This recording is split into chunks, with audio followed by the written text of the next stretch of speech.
বহু প্রতীক্ষার অবসান। এবার ইচ্ছা করলে দীঘায় নবনির্মিত জগন্নাথ মন্দির দর্শন করতে পারবেন কোনো রকম ঝঞ্ঝাট ছাড়াই। আপনার নিকটবর্তী মেমারি থেকে সরাসরি বাসে পৌঁছে যাবেন দীঘাতে। মেমারি থেকে দীঘা পর্যন্ত বাস সার্ভিস চালু হলো।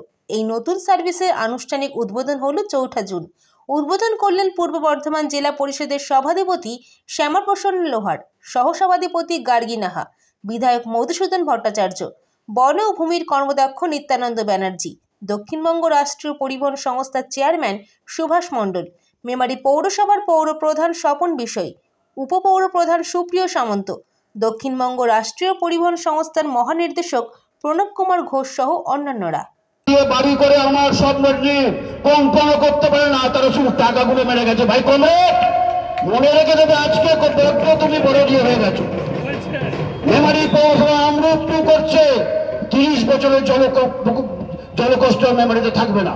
5খানা জোনে 5টা ওভারের রিজার্ভার চলছে। রাস্তায় এখন অসুবিধা হচ্ছে। আমরা প্রতিটি কাউন্সিলর আপনাদের কাছে দুঃখ প্রকাশ করছি, কারণ কিছুদিনের মধ্যেই যাতে রাস্তাগুলো ভালো করা যায় আমরা তার ব্যবস্থা করে নেব। তাই অনুরোধ করছি, একটু কষ্ট করে নিন। দোকানে দোকানে রাত্রিবেলা 1 তারিখ 2 তারিখ থেকে গার্বেজ কালেকশনের ব্যবস্থা হয়ে গেছে। আপনারা সবাই সহযোগিতা করছেন। সমস্ত ব্যবসাদারকে আমরা অসংখ্য মেমারি পৌরসভার পক্ষ থেকে ধন্যবাদ দিচ্ছি। আমাদের কাছে খবর এসেছে যারা বালতি নেননি তারা আবার বালতি নিতে আগ্রহ প্রকাশ করছেন, ধন্যবাদ দিচ্ছি।